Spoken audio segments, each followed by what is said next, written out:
Axis institute के online classes में आपका स्वागत है। आज हम लोग डिस्कस करने जा रहे हैं प्रीवियस ईयर क्वेश्चन जो 2016 में हुआ था एग्जाम। उसमें मैकेनिकल के अंदर 180 क्वेश्चन आया था। उस 180 क्वेश्चन का सीरीज लेके आए हैं और इसमें फर्स्ट ऑफ ऑल क्या किया, सेपरेट किए हैं।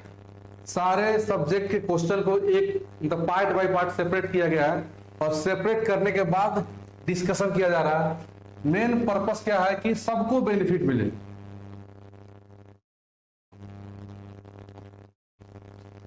Benefit for all. ये बेनिफिट्स फॉर ऑल बोलने का मतलब ये है कि इसके अंदर जनरल इंजीनियरिंग का जो भी क्वेश्चन आते हैं मैकेनिकल से रिलेटेड वो भी सॉल्व हो जाएंगे। अगर आप इस वीडियो को देख रहे हैं और एनालिसिस कर रहे हैं, ध्यान दे रहे हैं, पढ़ रहे हैं, तो आपको क्या होगा कि जनरल इंजीनियरिंग के अंदर जो भी मैकेनिकल पोर्शन से जो क्वेश्चन आएंगे उसको भी आप सॉल्व कर पाएंगे। तो बेनिफिट्स फॉर ऑल बोलने का मतलब ये हुआ कि सिविल, मैकेनिकल और इलेक्ट्रिकल तीनों ब्रांच को कंसीडर करके सब्जेक्ट वाइज क्वेश्चन को डिस्कस किया जा रहा है। वो भी कौन से क्वेश्चन जो 2016 में आए थे जीएसएससी के अंदर, उसी क्वेश्चन को हम लोग डिस्कस करेंगे जिससे सबको बेनिफिट मिल सके। चलते हैं क्वेश्चन की तरफ। पहला question, which of the following is the SI unit of universal gas constant. बात कर रहा है यूनिवर्सल गैस कांस्टेंट। तो यूनिवर्सल गैस कांस्टेंट किस इक्वेशन में होता है? Ideal gas equation. Ideal gas equation. और आइडियल गैस इक्वेशन होता क्या है? PV is equal to nRT। P क्या है? प्रेशर। V है volume of the gas. N क्या है? Number of moles. R universal gas constant और T टेम्परेचर है। तो हम बात करते हैं यूनिवर्सल गैस कांस्टेंट को हम दिखाते हैं यहां पे R0 से। आगे समझ में आएगा ऐसा क्यों कर रहे हैं। nR0 into T. यहां पे R0 क्या है?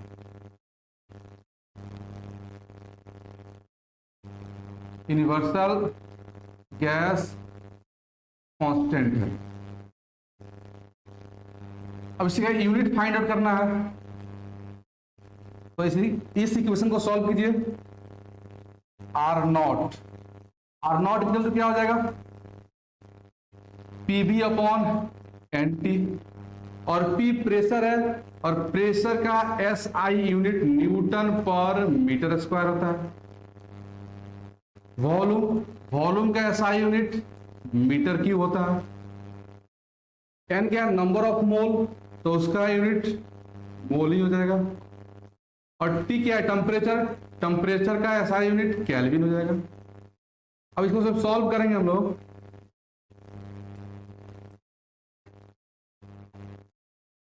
तो यहां से मीटर स्क्वायर से मीटर क्यूब कैंसिल हो जाएगा, 1 मीटर बच जाएगा। और न्यूटन मीटर को हम लोग जूल बोलते हैं।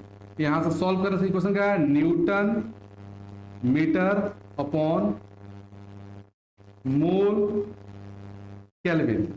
और न्यूटन मीटर को ही बोलते हैं जूल। तो यहां से यूनिट क्या हो गया? Joule upon mole kelvin. तो ऑप्शन नंबर सी क्या करेक्ट हो जाएगा। अब यार थोड़ा बात करते हैं। एक नया यूनिट है आर्ग। ये क्या होता है? ये एनर्जी का ही यूनिट है। होता क्या है? 1 joule is equal to 10 to the power -7 erg होता है। इसको थोड़ा ध्यान में रखिए। बाकी ये एनर्जी का तो यूनिट है ही नहीं, ये फोर्स का यूनिट है, तो ये तो ऑप्शन गलत हो गया। और यूनिट यहां पूछा जा रहा है, तो एनर्जी का ऐसा यूनिट जूल होता है, इसलिए ये भी गलत हो गया। वाट क्या होता है? पावर का यूनिट होता है। पावर। ये क्या होता है? वर्क बाय टाइम होता है।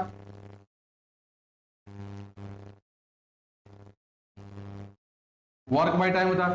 और वर्क क्या होता है? वर्क का यूनिट क्या होता है? जूल होता है। या वर्क का डिफिनीशन में जाएंगे तो वर्क क्या होता है, फोर्स इनटू डिस्प्लेसमेंट, और फोर्स का यूनिट न्यूटन और डिस्प्लेसमेंट का यूनिट मीटर। तो यहां से हो गया न्यूटन मीटर, अपॉन टाइम का यूनिट सेकेंड, और ये न्यूटन मीटर को ही बताया ना जूल बोलते हैं, लिख दिया जूल। अब पर सेकेंड यानी क्या बन गया, वाट बन गया। तो यहाँ पे ये जो है पावर का यूनिट है तो ये भी रॉन्ग हो गया। हमको चाहिए एनर्जी का यूनिट, और एनर्जी में क्या चाहिए, एसआई यूनिट, तो एसआई क्या है, जूल है। अब थोड़ा सा और इसको एक्सप्लेन करते हैं। अभी हम लोग बात किए आइडियल गैस इक्वेशन का, क्या मिला, P V is equal to N R T. हम यही पढ़े थे, लेकिन हम यहाँ पे थोड़ा सा इसको आर नॉट लिख दिए थे, सिंबल है, सिंबॉलिक है। ऐसा क्यों किए अभी समझ में आएगा। ये है ideal gas equation.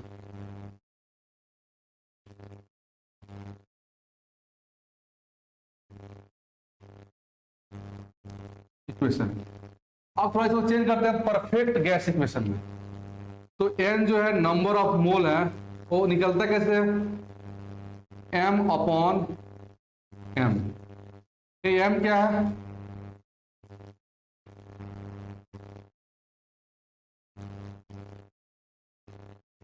Mass of gas in KG, KG में रहेगा। और कैपिटल एम क्या शो कर रहा,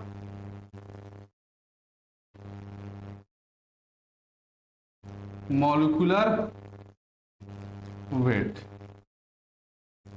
अब इस वैल्यू को यहां पे पुट करते हैं आइडियल गैस इक्वेशन। तो क्या आ जाएगा, P V is equal to M upon M R not T. थोड़ा सा और इसको अरेंज करते हैं, तो M R not upon M into T. यहां से एक इक्वेशन मिला, P V is equal to M R T. ये क्या है, परफेक्ट गैस इक्वेशन है।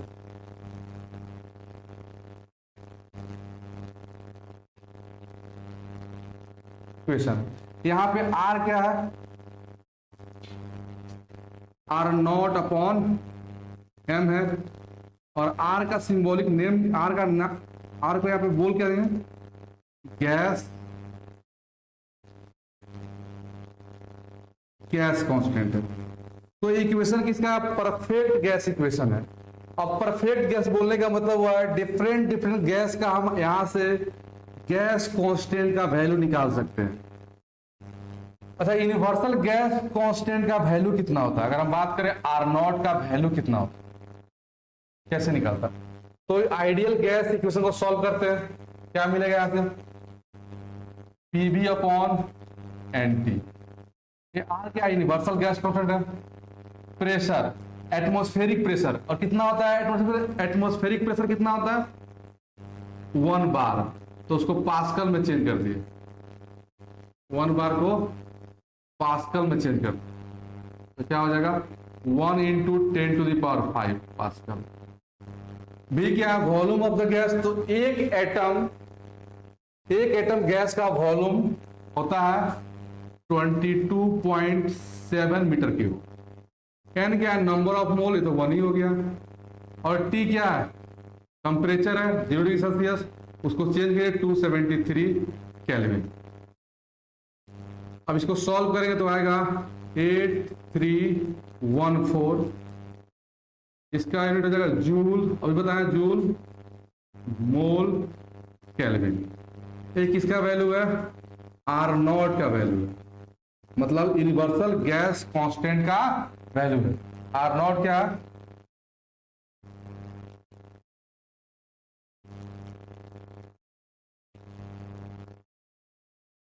गैस कांस्टेंट है। अब थोड़ा बात करते हैं गैस कांस्टेंट का। तो गैस कांस्टेंट कैसे फाइंड आउट करेंगे, तो क्या होता है, R is equal to R not upon M होता है। जैसे सपोज दैट गैस कांस्टेंट हम मान लेते CO2 है, तो CO2 का मॉलिक्यूलर वेट, कार्बन का मॉलिक्यूलर वेट होता है 14, ऑक्सीजन का होता है 16, लेकिन यहाँ पर 2 है, 2 से मल्टीप्लाई कर दिए, ये आ गया 14। मतलब अगर हमको आर निकालना होगा तो यहां से क्या हो जाएगा, R08314/44। ये किसका निकल जाएगा, CO2 का गैस कांस्टेंट का वैल्यू निकल जाएगा।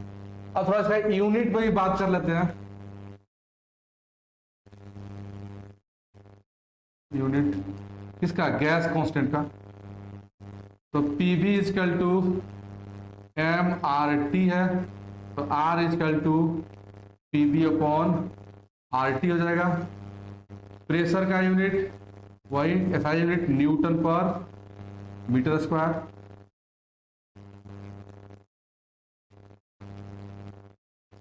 वॉल्यूम का मीटर क्यूब। टेम्परेचर का तो केल्विन हो गया। आर, अब यहां पे आर जब निकालने जाएंगे तो केजी में है ना,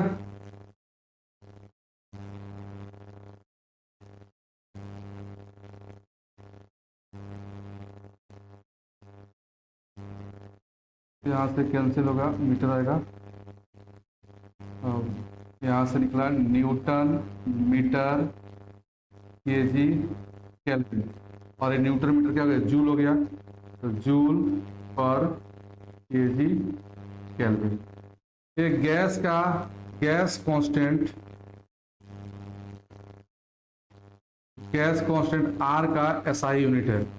हो सकता है इस एग्जाम में आपसे पूछ ले गैस कांस्टेंट का यूनिट क्या होगा। तो इतना एनालिसिस सफिशिएंट है। चलते हैं नेक्स्ट क्वेश्चन पे। Which of the following is correct representation of perfect gas according to Boyle's law? Boyle's law, तो Boyle's law होता क्या,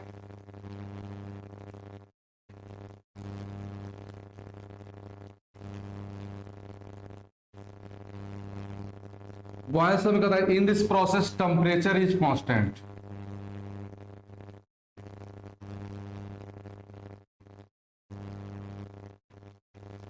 तो कांस्टेंट टेम्परेचर जिसमें होता है, कांस्टेंट टेम्परेचर पे जो हम एनालिसिस करेंगे वो क्या होता है, बॉयल्स लॉ के अंदर, बॉयल्स लॉ के अंदर आता है। तो देखते हैं टेम्परेचर कांस्टेंट किसमें है। ये क्या है, वॉल्यूम कांस्टेंट, गलत हो गया। प्रेशर कांस्टेंट, ये भी गलत हो गया। ये टेम्परेचर कांस्टेंट। अब थोड़ा देखते हैं कि ये वाला इक्वेशन डेवलप कैसे होगा।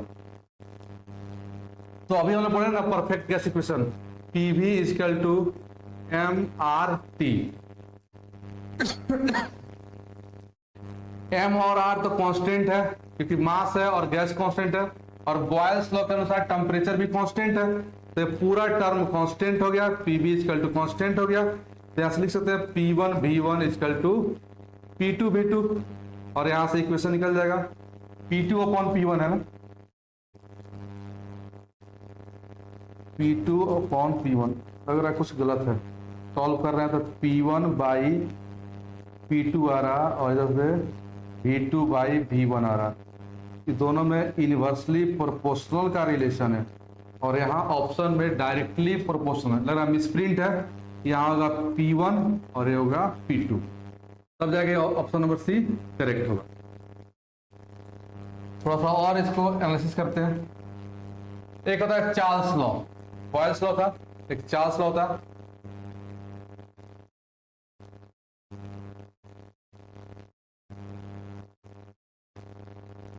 चार्ल्स लॉ, तो चार्ल्स लॉ में क्या होता है, प्रेशर कांस्टेंट होता है, याद रखिएगा, प्रेशर कांस्टेंट होगा। बॉयल्स लॉ में टेम्परेचर कांस्टेंट था और चार्ल्स लॉ में प्रेशर कांस्टेंट होता। तो यहां से भी अगर करें PV इजकल टू MRT और यहाँ प्रेशर कांस्टेंट है तो लिख सकते हैं V/T is equal to MR/P। ये टोटली हो गया कांस्टेंट, तो यहां से हो जाएगा V1/T1 is equal to V2/T2 is equal to V3/T3 dot dot dot. और यहाँ सॉल्व करेंगे तो लिख सकते हैं V1/V2 is equal to T1/T2। तो यहाँ क्या दिख रहा है, वॉल्यूम और टेम्परेचर में डायरेक्टली प्रोपोर्शनल का रिलेशन था, बट बॉयल्स लॉ में क्या था, बॉयल्स लॉ में क्या था, प्रेशर और वॉल्यूम के बीच इनवर्सली प्रोपोर्शनल का रिलेशन। ध्यान रखिएगा, बॉयल्स लॉ और चार्ल्स लॉ। पिछला बार बॉयल्स पूछा तो हो सकता है इस बार चार्ल्स से क्वेश्चन आ जाए। देखते हैं next question. Which of the following open system, अब थोड़ा सा ध्यान दीजिए, ओपन सिस्टम। अब ओपन तीन टाइप का सिस्टम होता है, ओपन सिस्टम, क्लोज सिस्टम और आइसोलेटेड सिस्टम। ये तीन टाइप का सिस्टम है, मतलब तीनों के बारे में जान लेते हैं, उसके बाद ऑप्शन पे आएंगे। नया पेज ऐड करते हैं। सिस्टम, सिस्टम सिस्टम का टाइप तीन है। चलिए टेबल बना के आप लोग दिखाई देते हैं क्या होता है। Open system, close system, isolated system.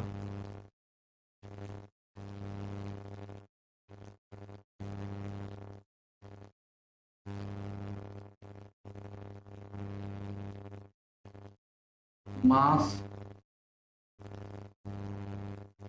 Energy.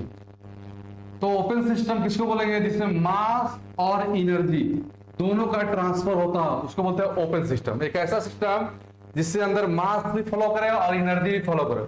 जैसे मान लेते हैं कोई भी एग्जांपल, नोजल ले ले या कोई भी टरबाइन ले ले, वाटर पावर प्लांट ले ले, किसी में भी तब में क्या होता है, जैसे वाटर पावर प्लांट ले रहे तो किसी हाइट से वाटर फ्लो कर रहा तो उसका मास भी वेरी कर रहा और उसके अंदर जो पोटेंशियल एनर्जी था, हाइट है तो पोटेंशियल है, तो पोटेंशियल एनर्जी को हम लोग कन्वर्ट कर दे रहे हैं मैकेनिकल एनर्जी में, रोटेशनल एनर्जी में, और वहां से करंट प्रोड्यूस करते हैं। तो एक ऐसा सिस्टम जिसमें मास और एनर्जी दोनों ट्रांसफर होता हो, उसको बोलते हैं हम लोग ओपन सिस्टम।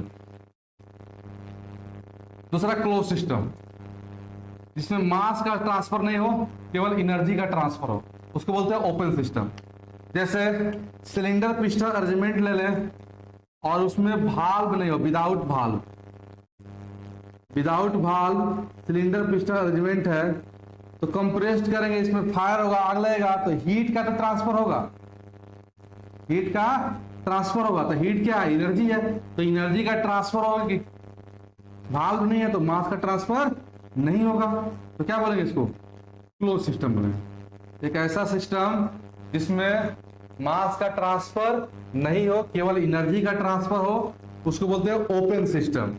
जैसे मान लीजिए ग्लास में हम हॉट वाटर रख दें, कुछ देर के बाद क्या होगा? ठंडा हो जाएगा। इसका मतलब क्या है? हीट का ट्रांसफर हुआ, लेकिन जितना वाटर का अमाउंट है वो क्या रहेगा? कांस्टेंट। मतलब क्या हुआ? मास का ट्रांसफर नहीं हुआ। अब बात करते हैं आइसोलेटेड सिस्टम, जिसमें मास और एनर्जी दोनों का ट्रांसफर नहीं होता हो, उसको बोलते हैं आइसोलेटेड सिस्टम।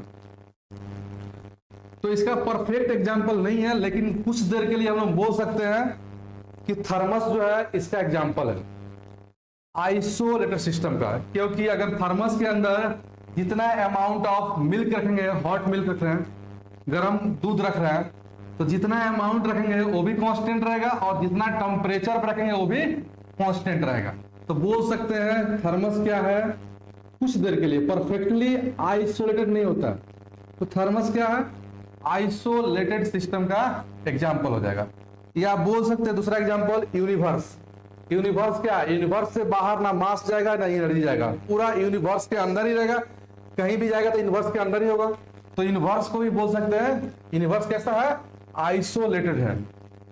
तो ये तीन सिस्टम है, ओपन, क्लोज और आइसोलेटेड। ओपन के अंदर मास एनर्जी दोनों का ट्रांसफर, क्लोज के अंदर मास का ट्रांसफर नहीं होगा, केवल एनर्जी का ट्रांसफर होगा, और आइसोलेटेड में दोनों का ट्रांसफर नहीं होगा। अब चलते हैं क्वेश्चन की तरफ। क्या है क्वेश्चन? तो क्वेश्चन था ओपन सिस्टम से। अब देखते हैं क्या। ओनली हीट एंड वर्क, दोनों एनर्जी है, cross the boundary of the system, but mass of the working substance does not. जहां डज नॉट आ गया ऑप्शन गलत हो गया, क्योंकि ट्रांसफर के बारे में नहीं हो रहा। Only mass and working substance cross the boundary of the system. Heat and work फिर आ गया, हीट एंड वर्क ट्रांसफर है, वो भी एनर्जी है, उसको भी ट्रांसफर होना। both of the heat and work as well as mass of the working substance cross the boundary of the system। तो यही हो जाएगा। ओपन पूछ रहा, अगर पूछता क्लोज तो क्लोज में, अगर क्लोज में हम बोल सकते हैं जहां मास का ट्रांसफर नहीं होगा वो क्लोज सिस्टम हो जाएगा। और नाइदर एनर्जी नॉर, ये तो हो गया आइसोलेटेड का। ये क्या हो गया? आइसोलेटेड का।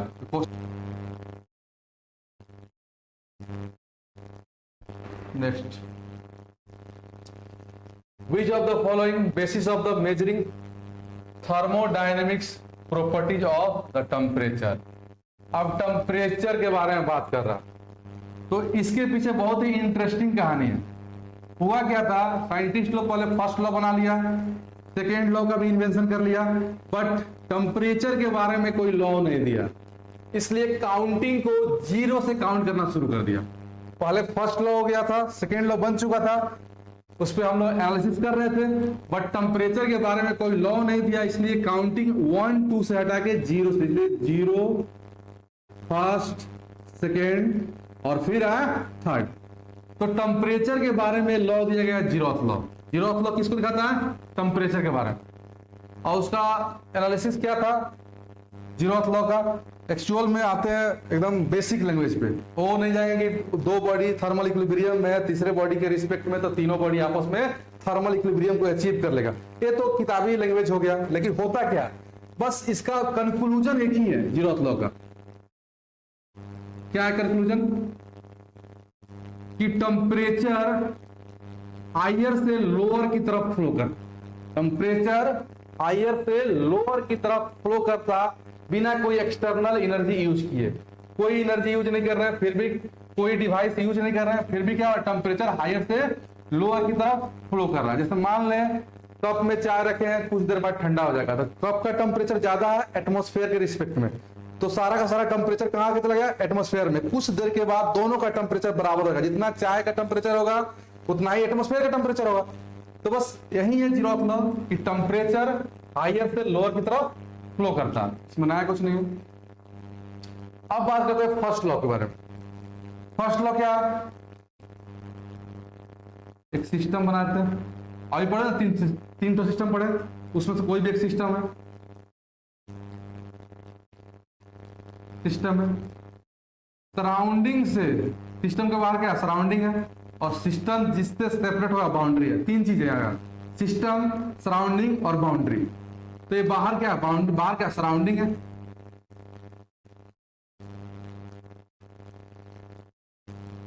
सराउंडिंग है, और ये क्या? बाउंड्री है। और सिस्टम प्लस सराउंडिंग मिला देंगे तो यूनिवर्स बन जाएगा। तो फर्स्ट लॉ ऑफ थर्मोडायनेमिक्स क्या था? कि सराउंडिंग माने सिस्टम से बाहर जो सराउंडिंग है, सराउंडिंग से सिस्टम में जितना हीट सप्लाई करें, सिस्टम द्वारा भी सराउंडिंग पे उतना ही वर्क करना चाहिए। मतलब जितना सिस्टम में हम हीट दे रहे हैं, सिस्टम भी सराउंडिंग से हमको, सराउंडिंग को उतना ही कम करे, उतना ही काम करे। किसी भी क्लोज साइकिल के अंदर सिस्टम में जितना हीट सप्लाई कर रहे हैं, कहां से? सराउंडिंग से, सिस्टम भी सराउंडिंग पे उतना ही वर्क करेगा।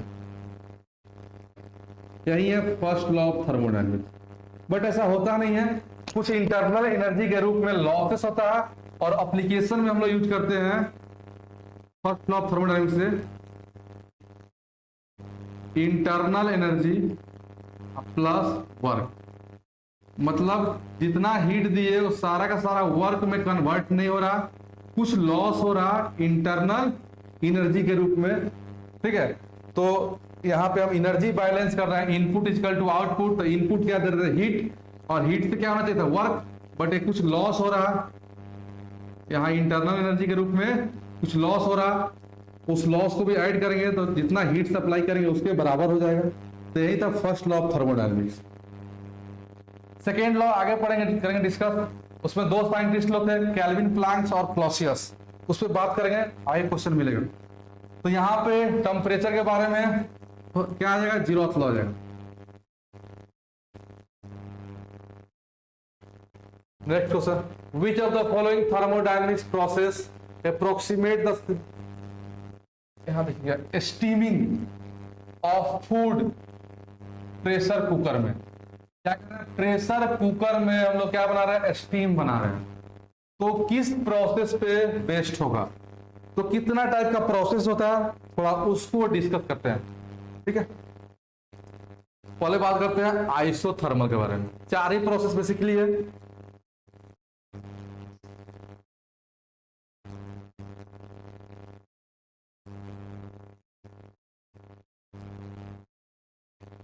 आइसोथर्मल प्रोसेस एक्चुअल में बॉयल्स लॉ ही है। आइसोथर्मल प्रोसेस क्या था, इस प्रोसेस में टेम्परेचर कांस्टेंट होता है। एक ऐसा प्रोसेस जिसमें टेम्परेचर कांस्टेंट होता है उसको बोलते हैं हम लोग आइसोथर्मल प्रोसेस। यहां से चाहे तो हम इक्वेशन निकाल सकते हैं, वही P V is equal to M R T लिख सकते हैं। टेम्परेचर कांस्टेंट है तो टोटली कांस्टेंट हो गया, यानी P1 V1 is equal to P2 V2। ठीक है, गैस इक्वेशन है, किस में, आइसोथर्मल में। दूसरे के बारे में बात करते हैं।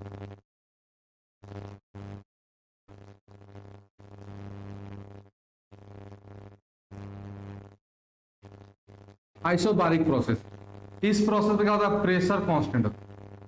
एक ऐसा प्रोसेस जिसमें प्रेशर कांस्टेंट होता है उसको बोलते हैं आइसोबारिक प्रोसेस।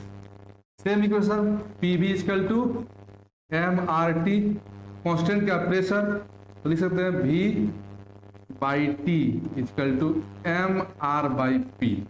ये पूरा का पूरा क्या है, कांस्टेंट है, तो यहां से लिख सकते हैं V1 by T1 is equal to V2 by T2।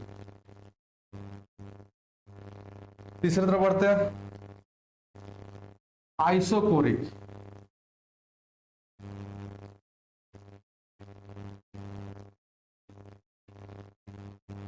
Isochoric process, इस प्रोसेस में क्या होता है, वॉल्यूम कांस्टेंट होता है। एक ऐसा प्रोसेस जिसमें वॉल्यूम कांस्टेंट होता है उसको बोलते हैं आइसोकोरिक प्रोसेस। इक्वेशन क्या है, P V is equal to M R T, इस बार वॉल्यूम कांस्टेंट है तो P by T is equal to M R by V. ये टोटली क्या हो गया, कांस्टेंट, तो यहां से हो जाएगा P1 बाई T1 बराबर P2 बाई T2। तो गैस इक्वेशन किसका हो गया, आइसोकोरिक का। और चौथा क्या है, एडियाबेटिक।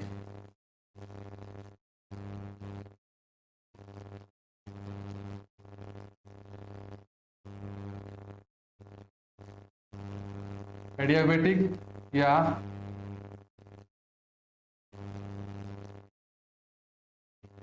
आइसेंट्रोपिक प्रोसेस, इसमें क्या होता है, हीट कांस्टेंट होता है, हीट कांस्टेंट होता है। और एक रिलेशन है इंट्रोपी और हीट के बीच में, उसको भी थोड़ा देख लेते हैं यहाँ पे। ds is equal to dq by T. जब हीट कांस्टेंट होगा इसलिए इंट्रोपी कांस्टेंट है, जब इंट्रोपी कांस्टेंट इसलिए नाम पड़ गया इसका आइसेंट्रोपिक प्रोसेस। इंट्रोपी कांस्टेंट नाम पड़ गया आइसेंट्रोपिक प्रोसेस। हीट कांस्टेंट होता है एडियाबेटिक में, हीट जब कांस्टेंट होगा तो इंट्रोपी भी कांस्टेंट होगा, डायरेक्टली प्रोपोर्शनल है। और टेम्परेचर तो एब्सोल्यूट टेम्परेचर होता है तो कांस्टेंट ही रहता है, इसलिए बोल सकते हैं जहां हीट कांस्टेंट वहां पे इंट्रोपी कांस्टेंट। और यहाँ पे गैस इक्वेशन क्या है, PV to the power gamma is equal to constant. आगे पढ़ेंगे गामा क्या है, सबके बारे में डिस्कस करेंगे। Gamma is equal to constant. तो ये चारों प्रोसेस है। अब यहां देखते हैं ऑप्शन में, isentropic heat constant, isobaric pressure constant, isochoric volume constant और आइसोथर्मल टेम्परेचर कांस्टेंट। ये पूरा चारों का नाम समझ गया क्या मतलब है इसका। अब यहां बात कर रहा है स्टीमिंग कर रहा है, स्टीम बना रहा है, वो भी किसमें बना रहा, प्रेशर कुकर में। तो प्रेशर कुकर का वॉल्यूम क्या होगा, कांस्टेंट होगा। अगर मेरा प्रेशर कुकर 5 लीटर का है उसमें स्टीम बना रहा है, या 7 लीटर का उसमें स्टीम बना रहा है, तो वॉल्यूम क्या रहेगा, कांस्टेंट ही रहेगा। इसलिए इसका आंसर हो जाएगा isochoric process. Isochoric, option number C is correct. Next, what is the generation general gas energy equation. General gas energy equation तो एक्चुअल में क्वेश्चन को थोड़ा ट्विस्ट किया है, पूछ रहा है फर्स्ट लॉ ऑफ थर्मोडायनेमिक्स ही पूछ रहा। तो अभी तो बताए थे फर्स्ट लॉ ऑफ थर्मोडायनेमिक्स, यही था ना, Q equal to internal energy, ये क्या है, इंटरनल एनर्जी है प्लस वर्क डन, बाकी सब तो रॉन्ग ही है, ये सब रॉन्ग है। तो यही था फर्स्ट लॉ इक्वेशन था, यही था Q du प्लस W12। अच्छा यहाँ पे अगर इसको और इलिबरेट करेंगे तो लिखेंगे Q12 U2 माइनस U1 अब प्लस W12। अब यहाँ पे थोड़ा देखिए रिप्रेजेंट करेगा तरीका अलग अलग है।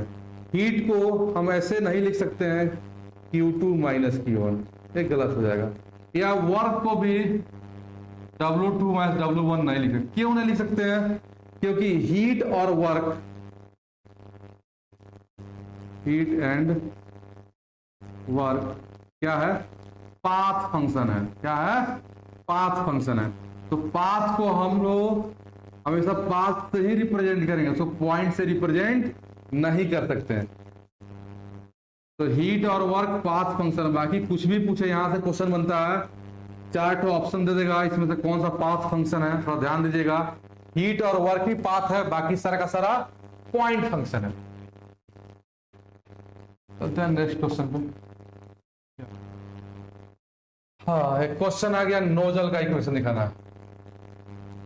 Which of the following energy equation, कौन सा equation, energy equation can be use to express the perfect gas flow. Perfect gas है किसमें, नोजल के अंदर। तो नोजल का काम क्या होता है, वेलोसिटी इंक्रीज करना।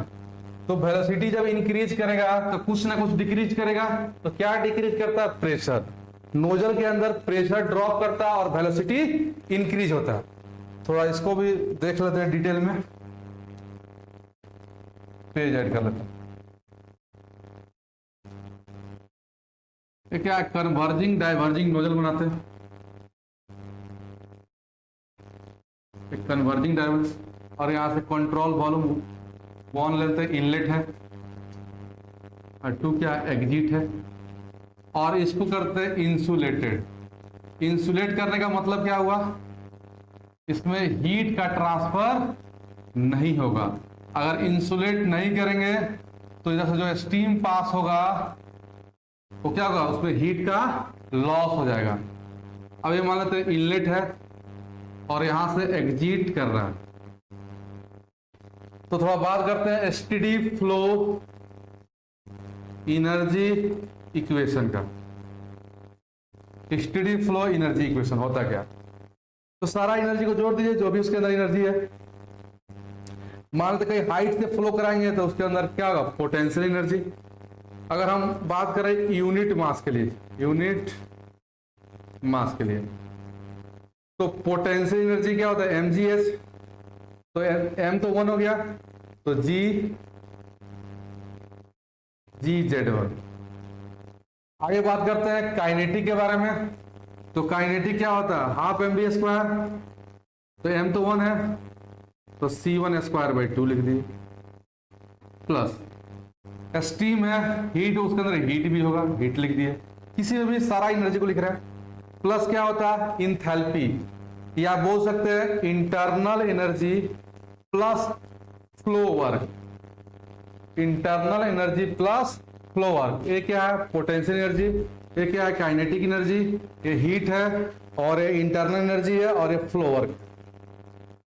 इनलेट हो गया, तो एग्जिट में क्या निकलेगा, Q2 plus P2V2 plus exit कर रहा है तो उसके अंदर पोटेंशियल भी हो सकता है, काइनेटिक भी हो सकता है, अब प्लस हीट कन्वर्ट हो जाएगा वर्क में। तो यह है यूनिट मास के लिए स्टेडी फ्लो एनर्जी इक्वेशन। अब देखते हैं फॉर नोजल केस में क्या है। नोजल केस में क्या है, तो अगर हम कहीं से भी रेफरेंस लाइन ले या डेटम लाइन ले, तो इनलेट का भी एक्सिस और एग्जिट का एक्सिस सेम है। ये Z1 मान लें और इसको मान लेते हैं Z2। तो क्या दिख रहा है यहाँ पे, Z1 इजकल टू Z2। तो नोजल के केस में पोटेंशियल कैंसिल हो गया।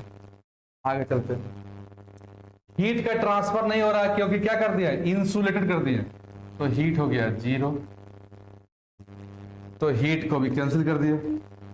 नेक्स्ट, इसमें कोई रोटेटिंग बॉडी नहीं है जहां से वर्क आउटपुट ले, मतलब अगर सर्किट देखेंगे तो यहाँ बॉयलर है, बॉयलर से निकलेगा नोजल के थ्रू, ये थोड़ा सा बनाते नोजल ही है, थोड़ा सा बनाते नोजल है, इसके थ्रू कहाँ जाएगा, स्टीम टरबाइन पे। तो यहां ना वर्क मिलेगा हमको, टरबाइन वर्क। यहाँ नोजल के अंदर कोई वर्क नहीं मिल रहा, तो वर्क भी क्या हो जाएगा 0, तो वर्क भी कैंसिल हो गया। इसको लिख देते हैं क्या, इंथैल्पी। U प्लस पी भी क्या होता है, इंथैल्पी होता है। तो यहां से इक्वेशन क्या मिला नोजल के लिए, enthalpy plus C1 square upon 2 is equal to H2 plus C2 square by. तो सॉल्व करते हैं, तो H1 माइनस H2 इंथैल्पी है, क्या मिला 1/2 कॉमन हो जाएगा,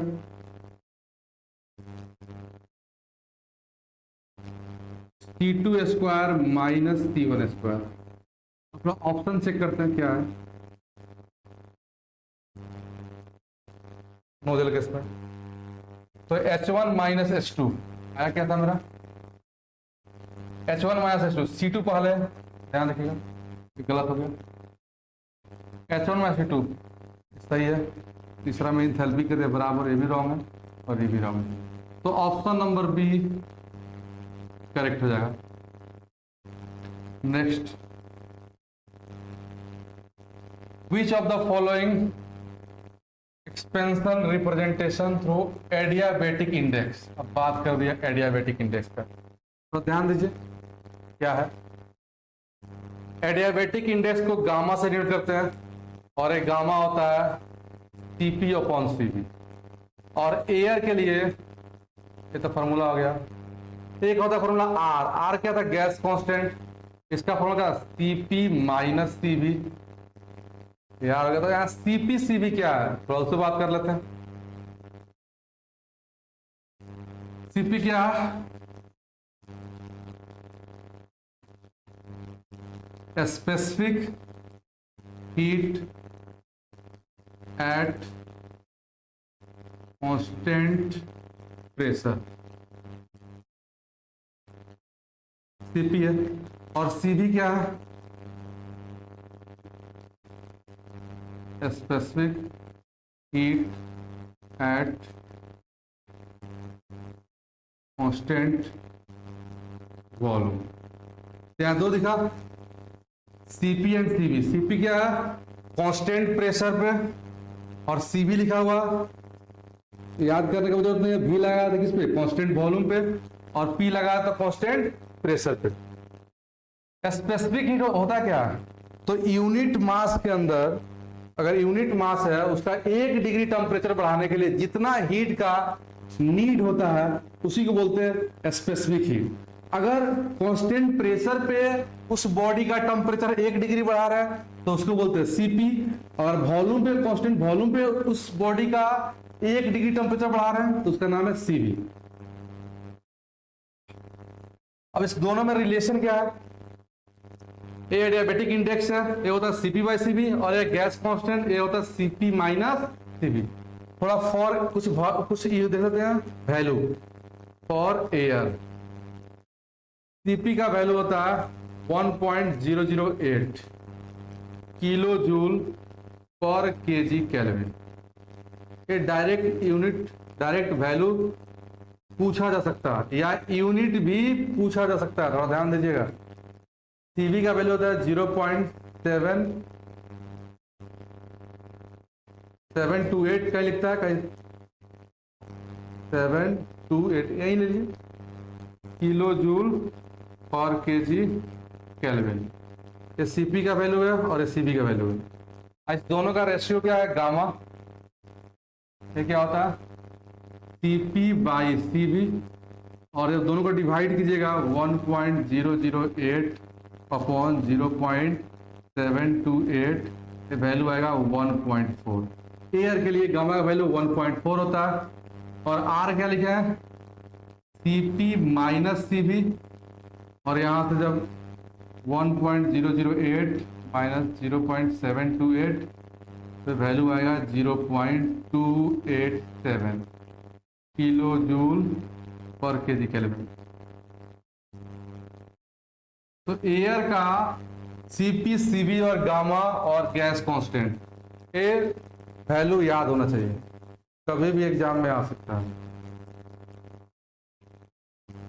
तो इस क्वेश्चन का आंसर क्या हो जाएगा, एडियाबेटिक इंडेक्स गामा का, गामा क्या होता है Cp/Cv, तो देखिए Cp/Cv।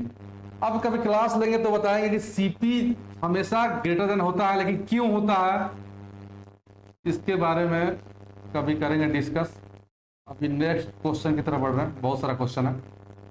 Cp always greater than Cv, अब क्यों होता है, क्यों का जवाब बाद में देंगे। अब यहां पे क्वेश्चन क्या, ideal gas the ratio between Cp and Cv, अभी बताएं। आगे क्वेश्चन, गामा का वैल्यू पूछ रहा है, क्या होता है Cp/Cv, और एयर के लिए आइडियल गैस बोले, आइडियल गैस हम एयर मानते हैं, एयर के लिए वैल्यू कितना हो जाएगा 1.4 हो जाएगा। Next, which one of the following is the relation between two specific heat। अब दो स्पेसिफिक हीट का वैल्यू अभी बताया, किसका रिलेशन चाहिए, स्पेसिफिक हीट का रिलेशन चाहिए, और क्या क्या रिलेशन है, which is the following relation between two specific heat। तो ये तो गलत हो गया, ये अगर गामा भी होता मान लेते हैं तो होता क्या, गामा क्या होता है Cp/Cv, तो रॉन्ग। आगे चेक करते हैं, यहाँ R लिखा हुआ क्या Cp/Cv, ये भी रॉन्ग, क्योंकि R इक्वल टू अभी पढ़ा है Cp-Cv, Cp-Cv, ये भी रॉन्ग हो गया, प्लस तो होता ही नहीं है, तो ऑप्शन नंबर बी करेक्ट हो जाएगा। तो देख रहे हैं एक ही रिलेशन से कितना क्वेश्चन पूछा है, सारा का सारा क्वेश्चन प्रीवियस ईयर का है, हम अपने से कोई क्वेश्चन नहीं दे रहे। देख लेते हैं नेक्स्ट क्वेश्चन क्या है। अब यहां से बात कर रहा सेकेंड लॉ का, तो इसको डिस्कशन करेंगे नेक्स्ट लेक्चर में। अभी के लिए 1 to 10 ही, ऐसा बहुत सारा मोर देन 50 क्वेश्चन केवल थर्मोडायनेमिक्स आया हुआ है, 50 प्लस क्वेश्चन केवल थर्मोडायनेमिक्स है। इतना क्वेश्चन अगर आप लोग एनालिसिस कर लेते हैं तो मेरे ख्याल से जनरल इंजीनियरिंग वाले को बहुत सारा क्लियर हो जाएगा, बहुत सारा पॉइंट क्लियर हो जाएगा। और साथ में मैकेनिकल वाला तो क्लास करेगा ही करेगा, क्योंकि उसको तो ये प्रीवियस ईयर क्वेश्चन का एनालिसिस करना ही चाहिए, कि उससे बहुत सारा क्वेश्चन जुड़े और मिले। तो आज के लिए इतना ही, मिलते हैं नेक्स्ट लेक्चर में। अब आप लोग का रिस्पॉन्सिबिलिटी है कि इस लेक्चर पे कितना आप लोग लाइक और सब्सक्राइब करते हैं, उसके अनुसार से ही नेक्स्ट क्वेश्चन, बहुत सारा क्वेश्चन यहाँ समराइज किया गया है, देख लीजिए। ये सारा क्वेश्चन को करेंगे डिस्कस, और इसी तरह फुल एनालिसिस होगा। तो ये आप लोग पे डिपेंड करता है कि आप लोग कैसा रिस्पॉन्स देते हैं, कि इसको कंटिन्यू किया जाए या नहीं किया जाए, ये आप लोग पे डिपेंड करता है। मिलते हैं नेक्स्ट लेक्चर में।